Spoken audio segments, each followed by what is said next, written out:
What up, chat? What's up, good people? What's up, chat? What up, good people? What's up, good people? What's up, good people? What's up, good people? What's up, good people? What's up, good people? It's Dan Smith, Porterhouse, KC, representing. Hoop, hoop. Yeah. Let's get it. All right. Let's get it. Let's go. You. Oh, man. Yes, Oh, sir. man. Oh, man. Oh, See, yeah. I dressed up today. Wow. I put a cardigan on. You know, they talk about man, the quarter zips. I said I'm beyond the quarter zips right now. I got the cardigan. With the cardigan. You know what I'm saying? Y'all are kind of dapper, no man. Y'all are dapper. You see who's here? Hey, come listen, on here. man. Special guest. Special guest. Man, look, I'm always a pleasure to be in Special guest is in the building. be in the presence of brotherhood. Yeah, man. Oh, man. Hey, so first of all, what's up, good people? What's up, chat? Dan Smith, Porterhouse, KC, representing Hoo Hoo. What's up, chat? What's up, chat? Like What's up, Charon chat? said. We here, man. It's Convos in the yard. Yes, sir. I'm excited. Stephen Anthony has graced us man, with his presence. Shoot. All the way from Miami. Man. We flew him up. We flew him out now. We ain't got resources like that. Not yet. Almost there. Almost. Take a little power.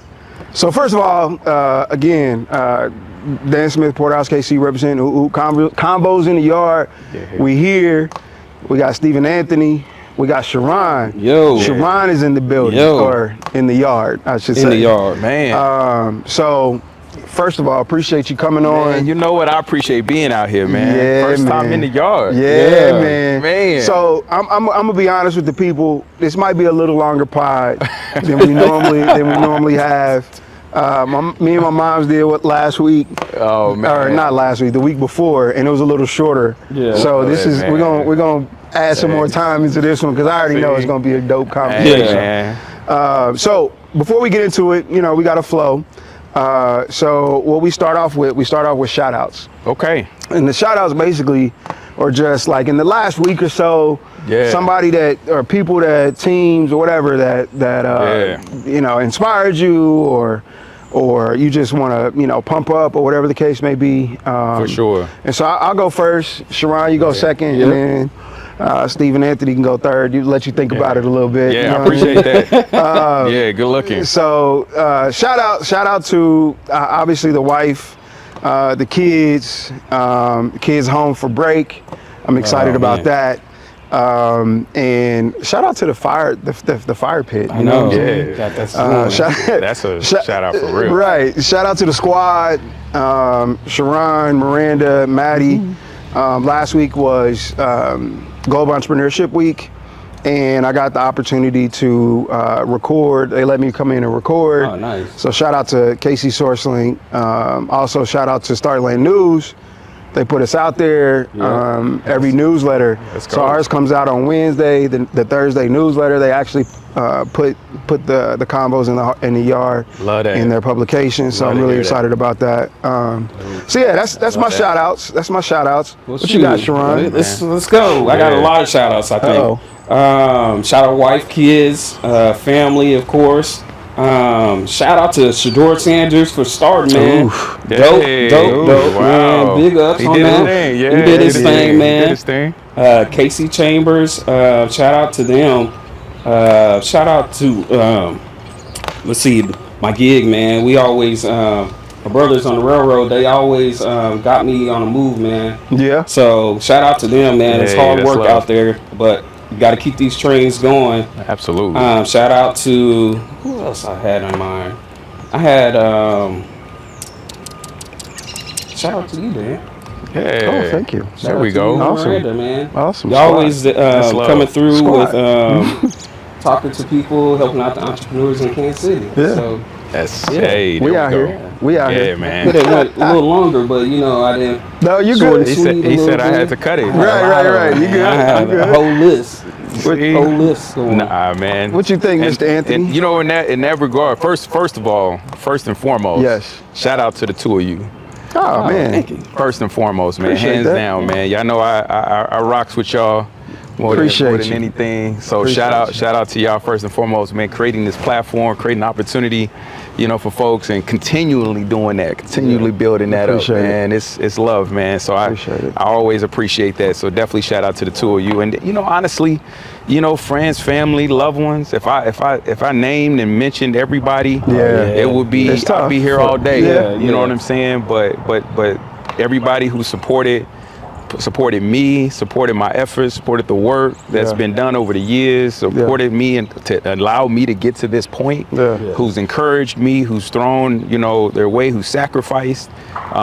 You know, shout out to all of those folks, man. It's been a hell of a journey. I don't know, can I cuss on the podcast? Yeah. You good. You good. It's been a hell of a journey. Right. You know, and I'm just getting started, and so you know, shout out to everybody who certainly had my back, and shout out to the haters. You know, you know, shout out to them too. They keep me motivated. There you go. You know what I'm saying? There you go. Not everybody has been 100% behind, so shout out to them too. I feel it. So I love it. I feel it. It keeps you going, motivated. Absolutely. Always. Absolutely. All right. So the next piece is our gratitudes and intentions. So we're not going to say challenge, we're just going to say gratitudes and intentions. So something you're grateful for the last week. We like to try to like keep it to one or two, just because, you know, we know that there's a lot to be grateful for. And sometimes we got a lot of intention, but try to keep it to one or two. Again, I'll start with, I'm grateful for community and what relationships build. You know, we always talk about the connections, we always talk about networking and all that other stuff, and that's fine, but I think the bigger piece of that puzzle is the development of relationship within all of that, right? Because you can have as many business cards as you want. You can have many numbers in your Rolodex. I know I'm aging this, right? And your Rolodex, but at the end of the day, man, if it doesn't lead to a created relationship, then sometimes it is all for naught. So just grateful for community, grateful for connection and relationships.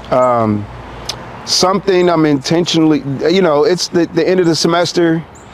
Again, just pushing for, you know, I teach up at KU, so pushing for the end of the semester to go smooth. We got presentations, which I'm excited about with the students, but I still got grading to do. So I've said that the last couple of pods, but I still got more grading to do. Always grading. So that still is the intention. Maybe next week I'll have a different one, but for now, but I'm still working. That's it. Sharon, what you think? Let's see. Man, I even don't know, but I'm grateful for, I guess, everything that's been. I'm being blessed in life, you know. Dope. With friends, my circle is. I'm blessed, you know, to just have people who surround me and, you know, keep me comfort. You know, mentality. It's actually November is mental health awareness, right? Men's mental health. So I'm thankful for my mentality, you know, to just help people. You know, that's my job, is to be a servant. So my servitude, you know, helping out people. So I'm grateful for that. Love it. My intention is to keep doing that. So I just keep it like that. Just keep doing that. Challenge myself every day to read books, play video games, do my comic book thing. That's a part of you know, it. I'm kind of a geek out, you know, nerd. That's right, chat. I'm a kind of a geek out kind of nerd, but I'm with it. That's me. Love it, man. I love that. You know, it's I'm grateful for health, not just myself. The health of family. I'm grateful, you know, for that. You know, I lost my brother back in March. You know, health complications. And so, you know, I'm really I'm grateful for the health of my family. I got a nephew that's coming. My baby sister is pregnant, so you know, so you know, I'm grateful for health and wellness in that way, man. And You know, I think a lot of times that goes underappreciated, and especially as black men. Right. Yeah. You know, I think we don't pay attention to that enough, both mentally and physically. Yeah. Too many of us are dying way too young. Yeah. And so, you know, I'm grateful for health, for sure. And intentional, you know, intentions, man, is honestly, it's peace. It's my peace. It's huge. I think as we go through the end of the year and just going forward, man, I'm just at a stage in my life where peace is so much more beneficial to me. It's valuable. Right? And being able to find and center myself in peace. Yeah. Right. And there's the difference between that and happiness. Yeah. Right. Oh, yeah. But truly being centered in peace is where my intentions are definitely set for. So what is Love that. not to cut you off, but what is your place of peace and motivation or meditation? What do you like to do? Your peace and where you just meditate and just have your mind out of sight or out of mind, out of sight. You know what? It's you know, before it was simply just kind of being away from everything, turning everything off, turning on some jazz music. Yeah. And listening to some John Coltrane or some Duke Ellington, some Charlie Parker. Shout out to Charlie Parker. You ain't old enough. You know, you ain't old enough for all that. You know what I'm saying? Look at you. Yeah, you know, all right. You know, just kind of chilling out to that. Maybe grab myself a nice bourbon. I'm with the bourbon. You know, grab myself a nice bourbon. You feel me? And so that's where I centered myself and definitely kind of found that. Now, I mean, I'm literally a couple blocks from the beach. And so, you know, being able to walk the beach, see it, especially at night, stars, man, it's, you know, you get a chance to kind of meditate and lay out and just see the world from a different perspective. Right. And so that's really where, you know, my center and my peace is now, and just kind of meditating on not just where you've been, because sometimes I don't take enough time to do that. Yeah. I think a lot of times we constantly going, right? Especially when we've had some levels of so-called success. Yeah. You know, we kind of focus on what's next. Yeah. Right. And so just taking that time to really be present in the moment, understanding what you've accomplished, understanding where you are today, and then kind of hopping into what the future may hold. Nice. I'm doing a lot better job than I used to. Yeah. You know what I mean? Yeah. I think the wiser, you know, the older we get and the wiser we become, we start to understand the value of those things more. Absolutely. Even, you know, and I don't know if somebody came to me or you when we were all young and said, hey, this is something you need to value, we would actually understand what that means. You know what I mean? So absolutely. Yeah. I don't know. I think it was more of me, you know, my mom, I was in a Derek Thomas club, and it was more of me just reading books. So when we was challenged to read books, you know, you got the pizza. So that's kind of where an incentive, kind of got the peaceful, because I don't know if the kids are challenged to read books like how we was. But it was more like, hey, this is your place of peace. You know, you can imagine, you know, what's in this book, and take it, you know, in your mind, your thought process. Also allows you to open up your mind to something completely different. Right? Take you to a completely different world. Right. I tell people that all the time, man. The reason why like there's a focus on me on the arts and education is because all those things kind of open your mind up to something different. Right. Like we grew up here in Kansas City, we understand like, you know, some of the things that most people didn't understand unless it was like outside your block. You didn't really know what was outside your block, right? Outside that radius that you kind of really maintain. But books and being able to see artistic work, you're like, wow, okay, there's something bigger out here. There's something more out here that I can really kind of feed into, and that's what opened my mind up to a whole different world. So I definitely relate to that. So this is we truly are in the yard. We got Evergy is going up on some poles, about to repair some stuff. I thought they just wanted to see the yard. Like, man, come from a different view. Hey, can you take the camera and show us? Like, hey, we got a studio audience. We want to see what's going on, right? So that's kind of leading. I'm glad we you know, we were talking about this because it leads to the first point of the meat and potatoes piece. When we first met, I don't know if you remember, but it was down on Vine. We had our space down on Vine. You had just come to Kansas City. You had just been introduced as the new EVP or whatever whatever the titles whatever that is at the EDC. And I remember, I think me and Charon were there, and you walked in, and I forgot who it was that was actually doing the introductions, but yeah, that's when you meet somebody and there's this authentic, like, I don't know if you watched Blackish back in the, for sure. The first episode of Blackish, first and second episode, the nod. Yeah. You know what I mean? I remember the nod. I felt like I had a nod moment with you. It was. Because you came in. Yep. And it was an official meeting. It was an official introduction, not a meeting. Yeah. Official introduction. When you officially introduce somebody, right, you could do it a couple of different ways. Right. You could be received a couple of different ways. Yeah. And I think Stephen, when we first shook hands, we came to the grip. Yeah. Because it wasn't just because right. You know what I'm saying? And in that moment, I felt like, because we were only 4 or 5 years in at that point, and I didn't feel like we were seen. Yeah. Right. And I, still feel that way sometimes a little bit. Right. Yeah. But like, I felt seen when you came in. Yeah. And just like I said, nothing verbal. Right. It was literally the handshake. Yeah. And I was like, we got somebody with the EDC now. You know what I'm saying? Like, whereas, you never felt that. I never felt that before. You know what I mean? And there's instances of those moments that you had with people, and I just thought that was a powerful moment.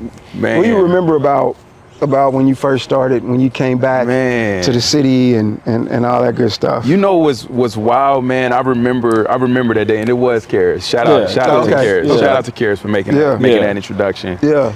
It was for me, it was literally like, okay, I had someone tell me. Matter of fact, it was my therapist that actually told me this. He's like, when you go back to Kansas City, it's gonna be a completely different world for you. Right, it's a different world than where you. Man, I'm singing a theme song to a different world. Yeah, than where you came from. Right, it's a completely different world. For you, because the person you left when you left Kansas City. You're not that same person anymore. Yeah, exactly. Yeah. And so for me, it was almost this intentionality around understanding my city again, understanding who the players are, understanding the people that are making this thing really work. Yeah. And it was, for me, it wasn't about, it wasn't about my title, it wasn't about ego, it wasn't about anything. I'm like, let me understand the folks that are on the ground that's actually doing this for real. Yeah. You know what I'm saying? Like, I got to see the folks that are actually really out here doing it. Yeah. And so I spent time. I was everywhere. Yeah. And it was different because most people had said they hadn't really seen the EDC out like that. Yeah. Like they hadn't seen a face. This is true. Yeah. Like just out and about, like really just kind of really truly intentionally getting to know people. Yeah. And so I made my rounds, man. I went and talked to everybody. I wanted to make sure I understood where folks were really making some work happen. Yeah. And in that process, what's crazy in that process, you find out the folks that are talking about it and the folks that are actually really getting work done. Yeah. Right? Yeah. Like that's what you find out. And that's what happened when I came in there on 18th and Vine, and it said, okay, yeah, these brothers they about that work. Yeah. You know what I mean? And that's how my mindset is, right? Yeah. You about that work. I don't need all the extraness around it. Like, I care less if my name gets floated. It doesn't, none of that stuff matters to me. Yeah. Are you really out here getting the work done? Because I feel like everything else happens after that. Yeah. Right? That's what the nod was about. Yeah. It was like, oh. Yeah. They about that life. I felt it. They about that life. Okay, cool. I said, all right, we good. Yeah, you know what I'm it. saying? We can do this thing now. Yeah. We can put some work in. I think after you left, I think me and Charon, we talked about it. I was like, man, he cool. Yeah. I was looking around like, man, he cool. He dressed sharp. Man. I was like, man, that's a sharp brother. We wouldn't expect, because, and that's another thing, another great point, Charon. Like, at the time that we had met,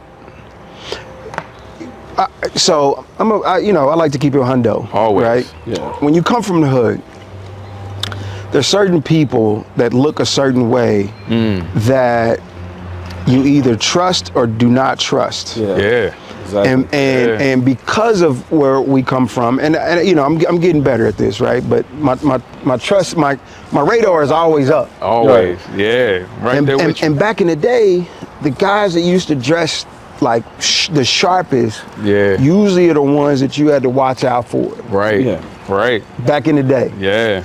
Right. And so a little bit of that came up when Charon and I I was like, bro, sharp as hell, but I was like, nah, but he gave me the nod. You know what I'm saying? I was like, nah, but he gave me the shake. Like he ain't that guy. You know what I'm saying? Because back in the day, cats that felt like they needed to do this was kind of putting on a facade, if you will. You know what I'm saying? Yeah. But obviously, us becoming friends and rocking with each other. Obviously, we know. You know what I'm saying? Man. Speaking of the bowling. Oh, the bowling. You know what I'm saying? Once I got warmed up. I know. Randomly challenging. Hey man, I bought a 177. What? Couple of a month ago, my brother's birthday. Oh wow! I brought a 177. You've been practicing, man. Hey, I've been holding that. He said I got I'm holding it. I got that time, boy. Hey, I got pictures. I got everything. And then Miranda came back with. She came back with. I bought a 190. I was like, I need to see here proof. we go. Right. She couldn't show proof. So I don't believe it. Here we go, man. man. You know what I'm saying? All right. So I, like I said, man, I appreciate just your, like you said, your candor and your ability to see beyond titles and beyond what, because I don't feel like you came into it like, what can I get out of this? Nah, you came into it. How can I serve? What can I do to support? How can I serve? Yeah, and that's the words you said too. You said, "Hey, if y'all need anything, I'm here to help." How do I serve? And we was like, man, 100%. Usually people don't say stuff like that. I mean, they say it, but they don't mean it. Yeah, that was it. That was for me, man. It's always been, how do I serve? Yeah. When I this work is all about service. Like it's all about, like, I feel like with servant leadership, people forget. Like they're always, first and foremost, always think about what they can get out of something. Right. And so when you truly are a servant leader, though, you understand your service. Everything else comes after that. It does. Right? Because people, it just comes back around. Oh, yeah. Everything that you get, all the stuff that comes back to you is all due to you serving people. 100%. Right? And some people take advantage of it. Of course. That's the nature of the beast, but I don't spend a lot of time on that. Yeah, you can't live your life. You can't live your life worried about like all of that aspect of it, as long as your heart is in the right place. And that's what it's always been down for me, man. It's always been about, how do I become the best servant leader? Right. How do I serve people the best way possible? Love it. And then it all comes back around. It leads, and to your point, man, around like sort of the way I dress and how I carry. It's about authenticity. Yeah. And I think that's even, with us, man, it's always been about how do you give the most authentic version of yourself. And for me, authenticity is the way I dress, the way I move, right? It's just me being authentic to who I am. Right. But at the same time, I'm a rep the hood, I'm a rep the community. For sure. You know what I'm saying? Because that's a part of who I am too. Yeah. And so it's about living authentically. I think that's how we ended up getting so close over the years. Yeah. Because I'm looking across and I'm saying, these brothers are just as authentic. Right? Like they true to who they are. Yeah. And when you true to who you are, always can rock with. Always. I'm the same way, if you see like in the yard on camera or you know what I'm saying, in the street at the grocery store, the same type of person. But I always say this, I don't always say it, but it's kind of like it's a joke, but a little bit some seriousness to it. Like don't meet your what do you think? Don't meet your bad side? What? No. Don't meet your maker. No. So never. I always say never meet your heroes. Oh yeah. Never meet your heroes because they will always let you down. Right. And so I think about And not that I'm a hero to anybody, but I'm saying like, Nah, you a hero. No, not that I'm a hero. You're a But I'm hero. saying like, you know how, you know, there's folks that might, you know, need something, or they, you know, or they see a persona or whatever it is, they think it's a persona. Yeah. And then you meet them in real life, and I'm boring. Yeah. I'm boring. Yeah. You come in, you know, I'm like not. Yeah. I am who I am. Always. But then if you meet me outside, like if I'm having a good time or something going on and something's captured, and you meet me and you say, man, this dude is like, this dude is boring. Like, Right. I ain't really that guy. Right. That's me in real life. Yeah. He's born to an Right. extent. Right, Man. You have right. some Let him good. say it. You have a lot of Let him good, tell it. you know, I'm outings. boring, bro. You know. Yeah. Let him tell it. I'm boring. I'm boring, bro. Oh man. So, tell me a little bit about, you know, I got a couple burning questions. Okay. Oh. Let me. Burning. I'll do this the easy burning one first, and then Yeah. I'll do the other burning one afterwards. Right? Yeah. So, burning question today. Burning question. I'm about to call you out. Uh-oh. Okay. Ooh. Yeah. Here we go. Yeah. Uh-oh. We about to get real. Why you not on IG, bro? Oh. Why you not on that? Burning question of the day. You know what I'm saying? They are all the people want to know. Oh, there's a lot of people in our wanna circle know. not on IG. I'll be like, yeah, what's not on IG? All the people want to know. We can't tag you. You know what I'm saying? You know what I'm saying? Like, what's up? That is a burning question. Yeah, it's Real. a burning question. You know what I mean? Yeah, you know what? What's wild, man. So it's, and a lot of folks that now know me Yeah. know that I have no social media except for LinkedIn. Yeah. Yeah. And it's always that funny, that thought is like, okay, what's up with you? Yeah. And so forth. But you know what? I think- Especially, you know, the thing on IG and on TikTok and all the other, it's outfits of the day, and all the things. You know what I'm saying? Like, hey, what's up? you know what I realized early. Yeah. What's funny is a funny story. Okay. I actually did join Facebook many years ago. I was on there for 12 minutes. You sound official. I joined I joined Facebook. Yeah. It's really official. For 12 minutes. For 12 minutes. For exactly 12 minutes. No. I literally signed up. Yeah. I got anxiety. You was like, nah. Nah. out. Delete. I'm out. Oh, man. Matter of fact, I got on there so quick that one of my boys, he was the only person, my only friend on Facebook ever. One of my best Hilarious. friends from undergrad. Yeah. He was literally the only person who ever got a chance to friend me. Hilarious. The only time. I glided out of there so fast and never joined anything else ever again. So you never did the MySpace era? I wasn't. That wasn't Black Planet. Black Planet. I remember Black Planet. I remember But you all wasn't of on it, it. man. But it wasn't like none of that was really my thing. I think what the thing that got me was social media, and the same thing that what we just talked about. Yeah. I believe that social media creates artificial relationships. People feel like they know you. Yeah. Because they're friends with That's you, what they see or you. they see you Yeah. on something, or they see you in that. That's real. And I always thought to myself, well, if we really like that, Yeah. you got my cell phone number. Yeah.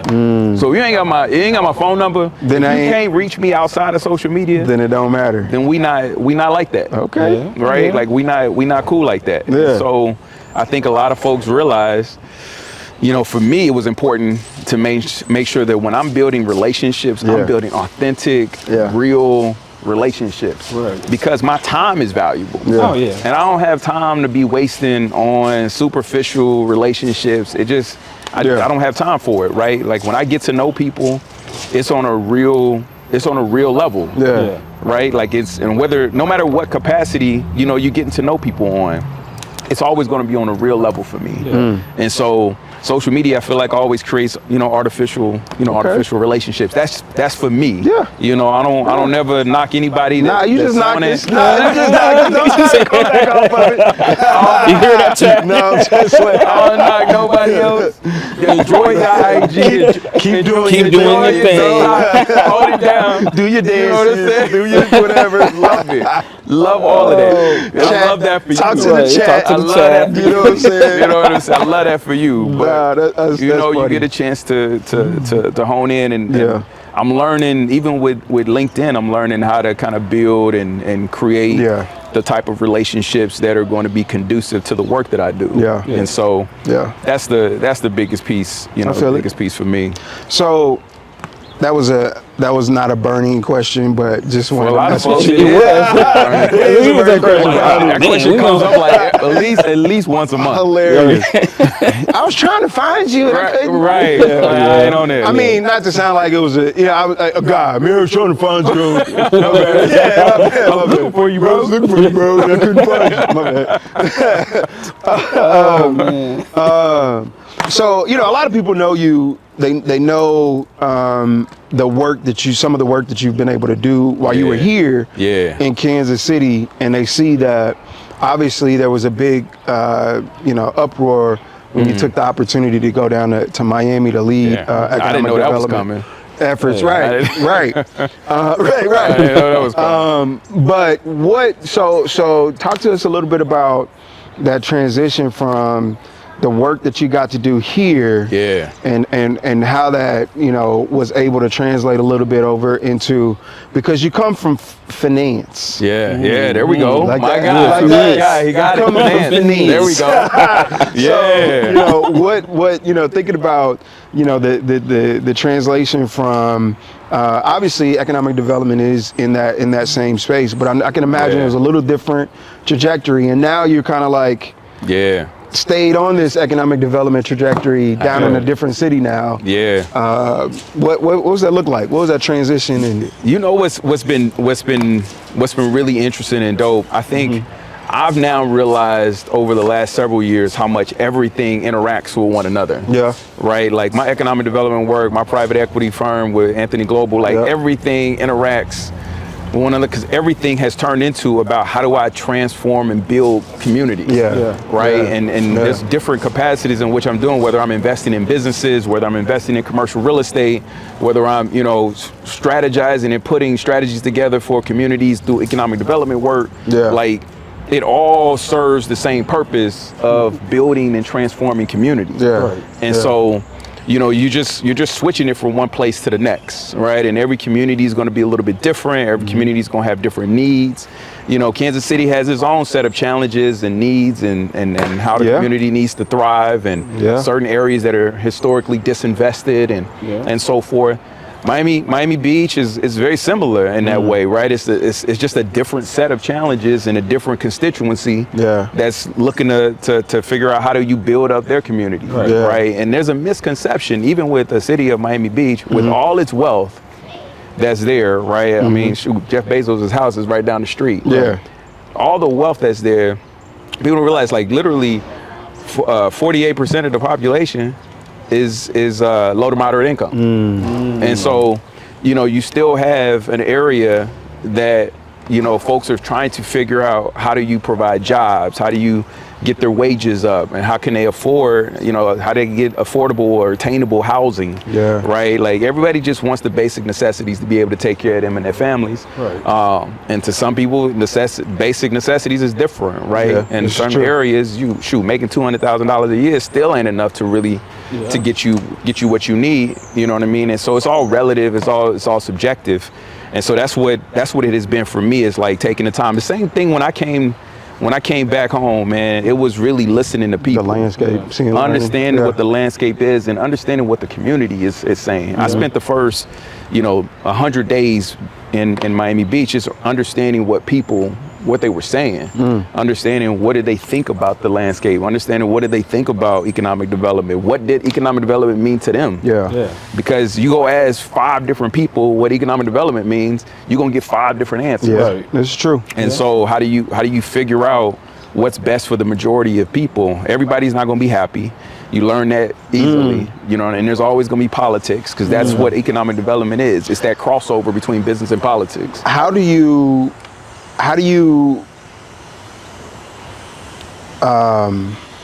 trying to frame this question, how do you know, because where you come from, you understand the value and of community and the value of the LMI community specifically. But know that, like you just said, Jeff Bezos has a crib down the street. Right. How do you, like, in the position that you're in economic development, like, how do you make sure that the voiceless gets heard. Yeah, man. That's a great point. I think what I've always tried to do is take a very holistic view of this space. I think that is something that hasn't always been the case. People don't take a holistic view. They're kind of very siloed in their thought. Narrow. Whether it's like, all right, we're trying to get these companies to come here, or we're just focused on workforce, or we're just focused on education, or we're just focused on entrepreneurship.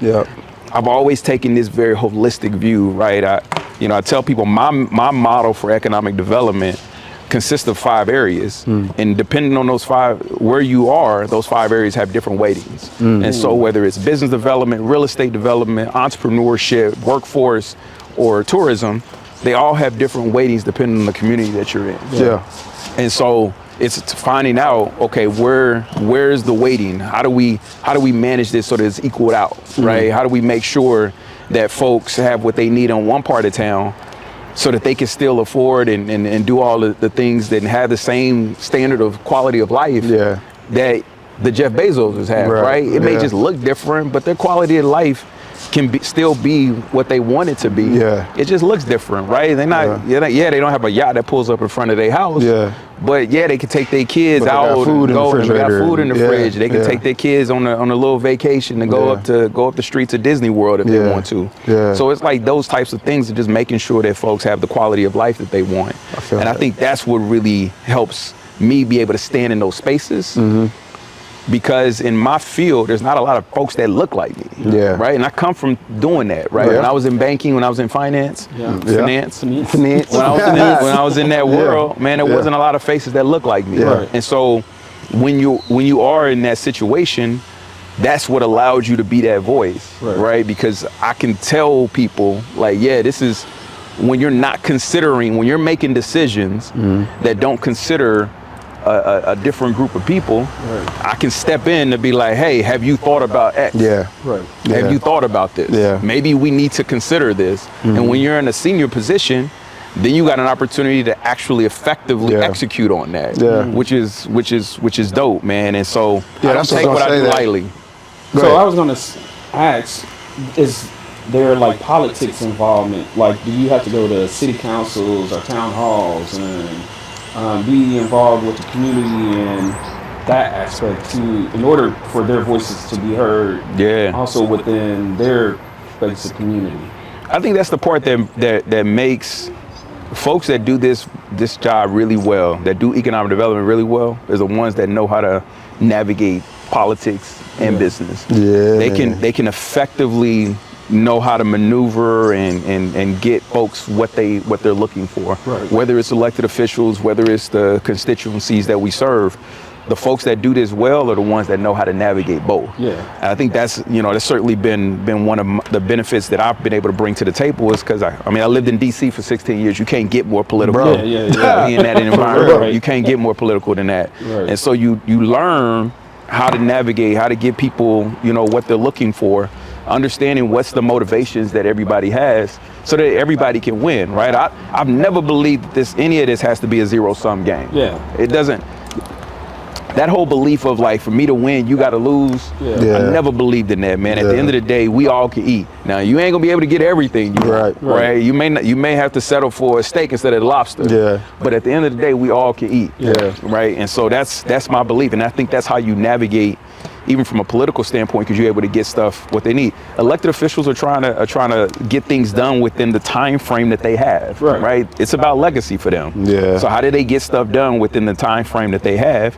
And at the same time, how do we make sure that the constituencies get the stuff that they need? And so when you're able to mesh the two, knowing that there's some short-term wins that'll help folks that only have 4 years or 6 years to get stuff done. There's some short-term wins that they can get. At the same time, you're able to make sure that we can build up things like this for the longer haul. That's what it's about. But being able to navigate both is, that's what really separates folks. Politics is it, just kind of backpacking off of what Charon just said. Like, politics is, we've had the conversation about always what politics mean to us. And And I know that before you took this position, you were kind of in a seat of, you know, I'm willing to figure this thing out. You can say it now because from a political standpoint. Yeah, I mean, I'm just saying from a political standpoint. You know, there's folks that are teetering, right? There's folks that are really good people doing really good things that know that the political game is the way that they could potentially have most impact or more impact than what they're currently doing. So. And I know you were in that space, you know, prior to a certain time, you're like, maybe. And then you got to a point where you were like, you know what? I don't know when, but I'm going to do it. Right. You know what I'm saying? Right. So like, what took you from being on the fence? Yeah. Well, probably before the fence, you probably were like, I hate politics. I ain't never doing that. But, and then you got on the fence. And then after the fence, you said, you know what? It's just a matter of time. Yeah.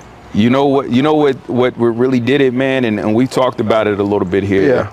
It's listening to the people. Yeah. Understanding the needs of the community. Yeah.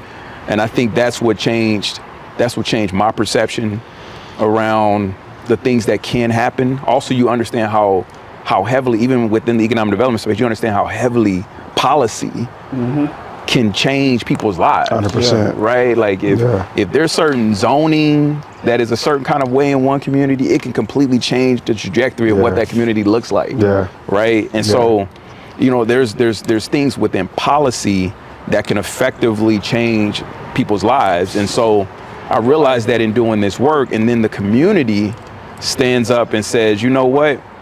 Because you've been fighting for us in this space, in ways that we didn't even realize people could fight for us.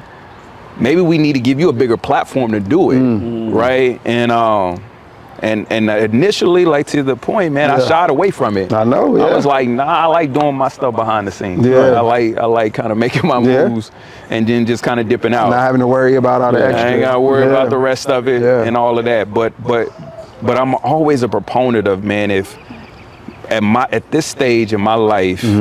You know, I live by this thing, man. What do I want my 8-year-old daughter to say about her daddy? Yeah. Right? Like, what do I want for her to say? And so I love that. And so when you live by that, then the thought process becomes like, how do I become even more impactful? And if that's the path that I can have even bigger impact, then I gotta be open, right? If that's God's calling on me, then I gotta be open to the possibilities and understanding how I can open up doors for more people. Because it's never just about me. Like when you get into that space, it's never just about me. It's about how do you create more opportunities for folks that come after you. Yeah, I was about to say it becomes less about anything about you. Yeah, right? it should. It should. Well, it should. Should. Keyword. Right. Yeah. No, I appreciate that. And the dope thing is, you know, like we were able to complete a leadership development program together. Yeah. We also did Which was a dope class, by the way. That class? Phenomenal class. KCT 45? 45 was ridiculous. 45, man. E working out. Hit us all strong, into that. Everybody. Hit us all in there. Edgar, Nia, the new prez of the Civic Council. The Civic Council. You know, Floyd. Shout out Floyd. Yeah, absolutely. Yeah. Now we had Emma. Emma been rocking with us. Emma, LaVon. Like, man, 100%. I could keep going down the list. Man. I know. That was a stupid. I don't know how that happened. Right, but it was dope. Trying to figure out how they put that together. Right, but it was so dope, and I'm glad. Consuelo. Wow. I know. Good looking out, Consuelo. Bro, put us all together. Like, who knew? Man. We messed it all up for whoever came after us. I know. But they're like, y'all not like 45. Right. But no, I just, you know, it's dope when you can see, you know, like I got to sit in space that important conversations, the initial pieces of important conversations are happening. Yeah. And so being a part of that KCT class was dope. Sharon is going to get this this year. Oh, well, I can't say. Never mind. I don't. can't publicly say that. Not Never mind. Never mind. But right. And Charon's going to be in some positions where he's going to be in and be able to be a part of some rooms and some discussions that are really is heavily impacting our community. And I just think it's so important that we show up. Yeah. And I do it sometimes, and I kick myself because you don't always want to show up as this person. Yeah. Right? And I'm going to say this just for the lack of a better term, but the angry black man is the term that you're consistently thinking of if you get into a room, when you get into a room of people that are not considering the people that you support. Or not considering the community that you support. And so you just sit there and you like grimace a little bit, and kind of grit your teeth a little bit, and then you just. But you gotta say something. Yeah, you got to. That's what I'm saying. Let it pass you by and let them just, or let people just go with the flow when they're not thinking of, other people who are like you, or It's so tough. Help, I would add that you have to be strategic.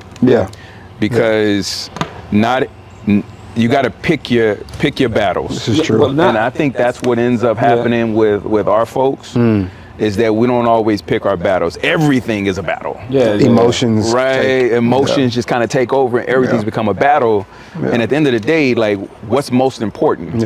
Right? And to your point, like, when you have to speak up, you need to do it. Like, you gotta step in when you have to do it. It's also how you speak up a certain way. It's not coming out as angry black man, as you say. Right. It's well, hey, let me give you this option. So it's like you got to give them a second thought about what they're trying to pick. So if they have a second thought, like, why don't we try that way? So it's more. Make them think it's their idea. Make them How'd you think of that? Man, where'd you come up with that? I heard you say that before. Right. You really meant. Right. So in that light, what does so we always we hear about success. Success is one of those terms that, remember when COVID happened, right after COVID, there was one word that everybody kept saying that got on my nerves after a while. Pivot. We're gonna pivot. We're gonna pivot. I hated pivot. There's a lot of pivoting. But success is one of those words that is loosely used, right? It is. Because there's so many different determinants of what success really is and how to get there, or whatever that means. So what, like, when you think about success, as Stephen Anthony, imagine you talking to a group of high schoolers, not elementary, not middle, a group of high schoolers, and that are positioned for success, or positioned for greatness. But now they have to prepare themselves to get there. What does success look like on that road to getting there? Wow. You know what's wild, man, is for young people, success looks like what they see. Right? And so, we talked about early the way I dress, the way I carry myself, the car I drive. I always looked at it from a very early age that it was never about me, right? It wasn't the reason why I carry myself and look a certain kind of way and do things a certain kind of way. It's about who's looking at me, right? Because you think about it, when we grew up, what was our perception of success in the hood, right? It was sports or the drug dealers. It was the drug dealers, right? Why? Because they had the nicest ride. They had the prettiest women. They had the they got the jewels on, right? Like, it was a certain look. And so for me, giving the idea of perception to young people, they see me rolling up in a nice ride. They see me carrying myself. They see me look a certain kind of way. And to them, what does he do? It's a conversation starter. What do you do? when I bring them into that world, now I'm able to open them up to a multitude of different ways to get there. And that's what Charon was talking about, is being able to think kids to get outside the box of what traditional success kind of looks like, right? And so for me, being able to showcase what success looks like for young people is giving them again, I'm gonna use this holistic view of what can determine success. What can success look like for them, right? And so that's always been important for me. That's important for, like, I want them to see success can look different than what they've traditionally seen, especially when you're trying to get out of your circumstances. So bringing it down to, you know, we're at 3,000 feet. We coming down to like 1,000 feet. Yeah. I'm gonna say some of the things that I see in others that help get to, you know, whatever that point is, and then would love for you both to share some things that you think about. When I think about success, when I see Stephen Anthony is not just in the community out talking to people and pitching and whatever. Stephen Anthony is also reading the Wall Street Journal. Stephen Anthony is also like utilizing financial tools. Financial tools. Yeah. To help. If there's a way to predict certain things happening, you are studying those things, for right? Sure. Sharon pulled a book out when we were in there, and he was like, you know, this is something that I'm on right now. Just getting and becoming enlightened. Right. So it's not just the act of what you see. Right. It's also what's done behind closed doors when people are not with you. So what are some of the things that you do behind closed doors that people are not, they don't see and they don't understand that you do to get to where you are? Man, you know it's we had this conversation a while ago, and we talked about, we gave the example of Jordan. Right. And some of the things that Jordan did, everybody saw the finished product. Right, you saw the finished product, but didn't know all the stuff that he had to do. Same thing with Kobe, right? You saw the folks that nobody saw what was going on behind the scenes. In order for them to get to that finished product, they only saw the finished product. And so, you know, it's a lot of that, right? For me, it is. You don't spend a lot of time. You may not spend a lot of time with your family. You may not spend a lot of time with your friends. You may not spend a lot of time, scrolling and doing all the things that, you know, you can kind of do. Success requires sacrifice. 100%. Like the most successful people in the world, there is a sacrifice that was made. You had to sacrifice. That's true. You know, and for me, you know, it is a level of sacrifice because there's a level of dedication to the craft, right? You got to make sure that you're operating at a level that's optimal, whether that's my physical health, making sure that mentally I'm always on point, making sure that you're working out, doing all the things, but also making sure that my mental is straight. I'm constantly, to your point, every morning there's Bloomberg television. Every morning, never fails. Every morning when I get up, there's Bloomberg television. I'm paying attention to the markets. Right. And people will be like, well, what does that have to do with economic development? Everything. Right. Because what happens at a top level is going to trickle down. It's always going to. So if you're not aware of how that works, and my brain is always moving in a strategic manner.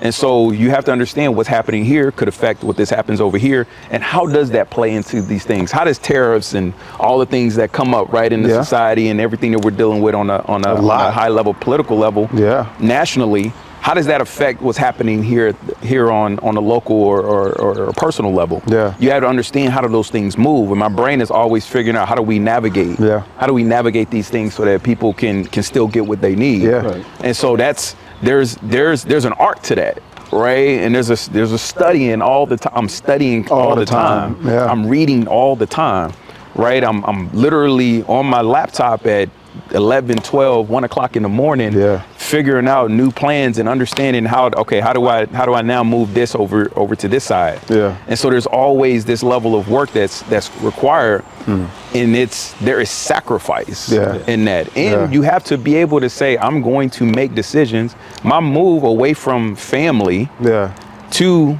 Miami and Miami Beach, it's sacrifice. 100%. Right? It's sacrifice. This is community that I built here. Right. But there's sacrifice when you're trying to get to the next level. Yeah. You have to be able to say, all right, let me understand where my end goal is. Yeah.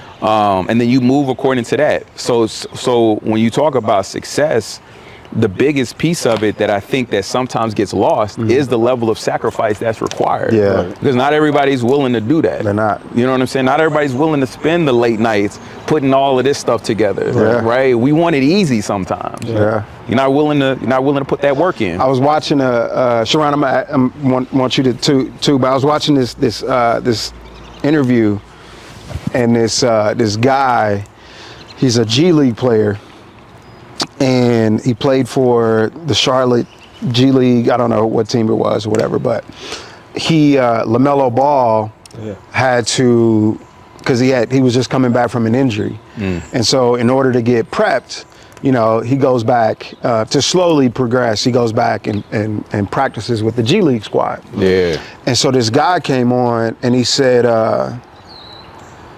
you know, you don't know the difference, the separator, until you actually play against somebody of that magnitude. Yeah. He said, I'm used to playing at other G Leaguers. I'm thinking I'm competitive. We going back and forth. Right. Yeah. And then you get a guy like this that comes from the league to play in the G League, and you assume that it's like a small difference of skill set. Right. Yeah. Until you actually play against him. Yeah. And he said, different. Bro. Yeah. His technical aptitude, the things that he did on the court, the fundamentals that you don't recognize, you know, when they play. Yeah. But it all comes out when you stacked up against the best. I was just like, man. I mean, it's real talk though. Yeah. So imagine, you know, the levels. Talk. When we talk about levels to these things, it's like, real talk. You know how people, you know, we get people that always talk about, and this is no shade or nothing to anybody, but you know how folks, you know, they'll be like, man, I can't get this, or man, I wish I can get that, or man, you know what I mean? And versus the people that are actually just going to get it. Yeah. It's different. It's a difference. It's different. So like it's you a said, separator. The people who go and get it, I think it's a learned trait. Right? Like they had a mentor, a mom or pops saying, hey, you got to do this. You got to do it this way in order to get to this level.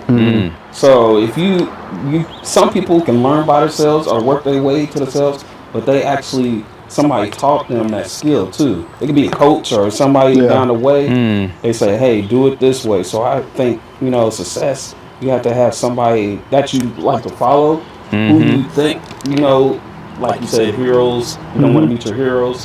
Somebody that you want to follow and be like.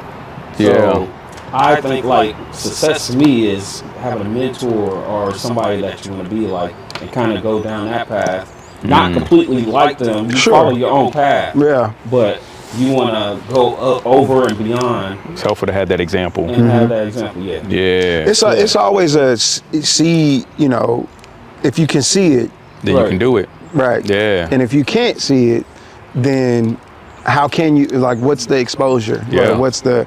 And that's what mentorship, a part of that is what mentorship is too. Also, you know, we are people of, it's the first time that a black person accomplished this, or, you know, so being in those levels, sometimes you have to take that step, get out your comfort zone, or like how we always say,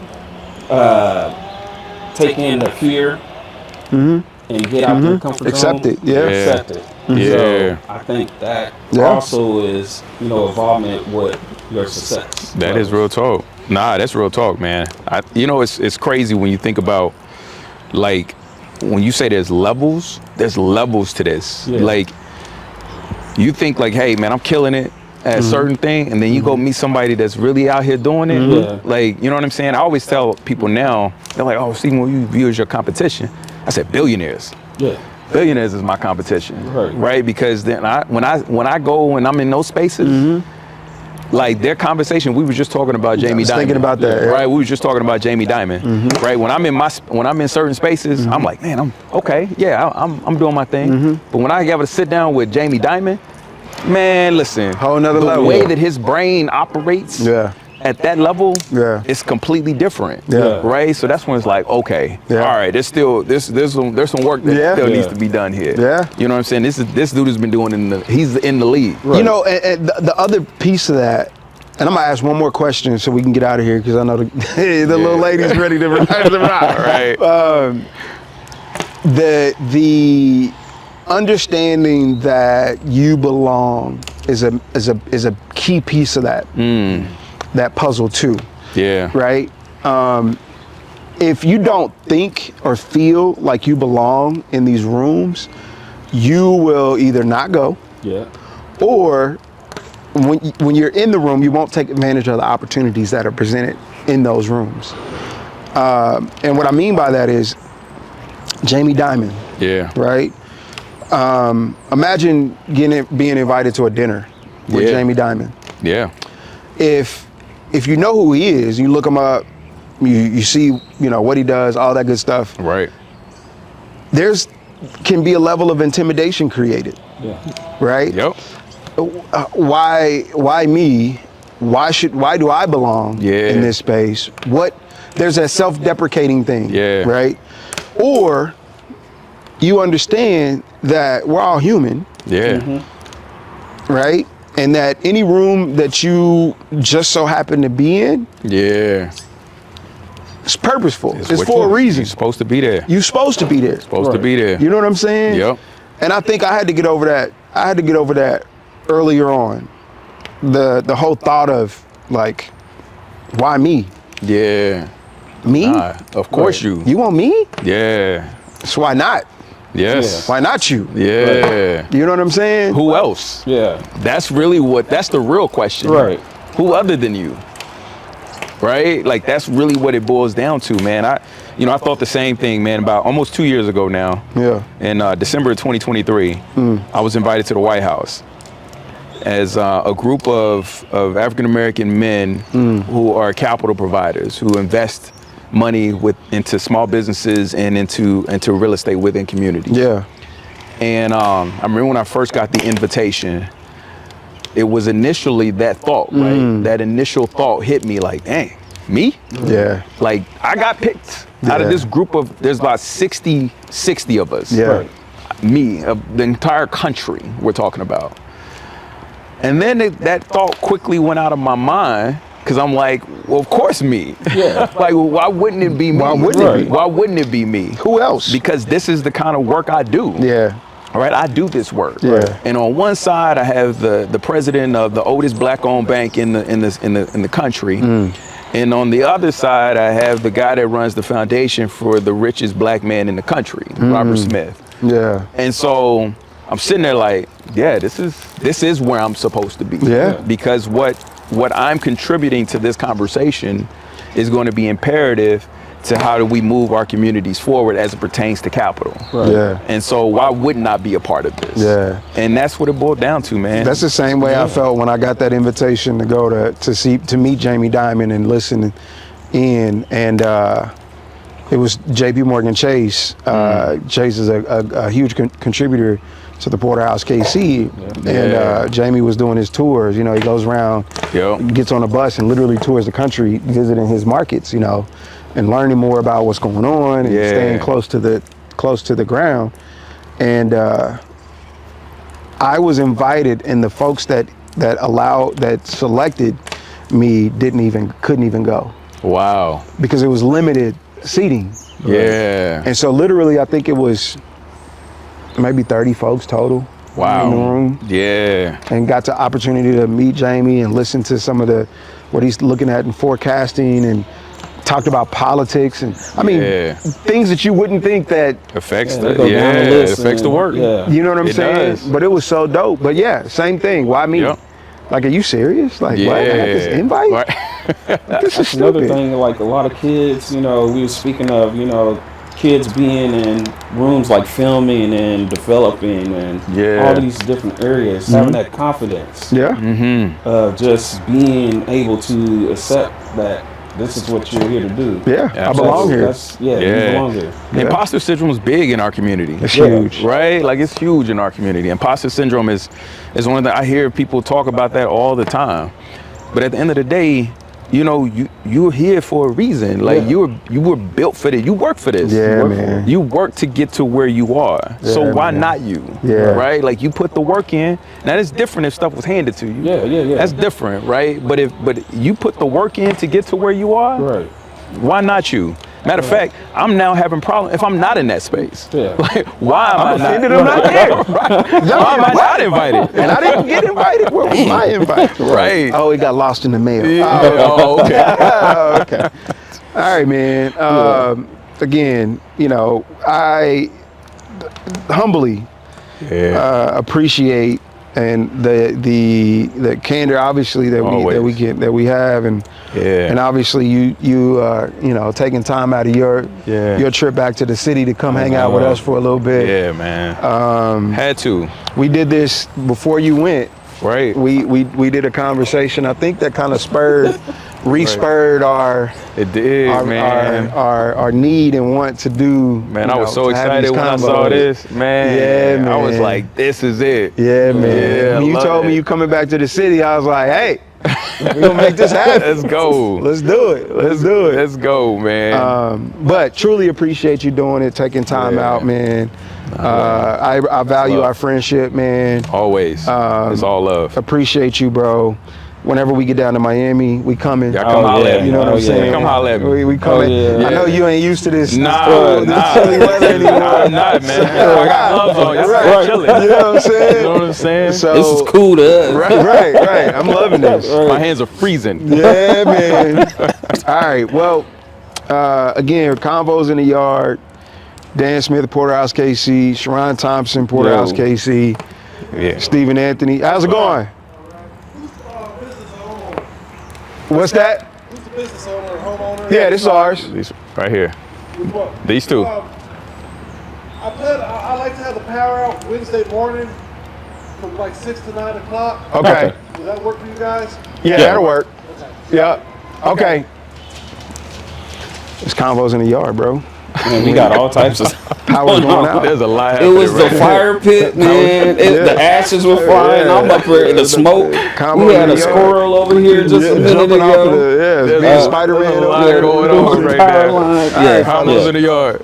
Well, we can Yes, indeed. make our way back inside. I don't know what that squirrel was doing back there, He man. was having a good time. I said, hold on, let me focus. Got squirrels. I'm like, man, as long as Sharon got my back, I'm straight. I just saw that ain't gonna bug. I was move. like, What's up, what fella? is going on back here? Like, wow. That is funny, man. I said, good. That is. I'm like, this is crazy. Yes, sir. Anyway, that's all I got to say. Make it a good day. How? See you soon. Sick. I'm out.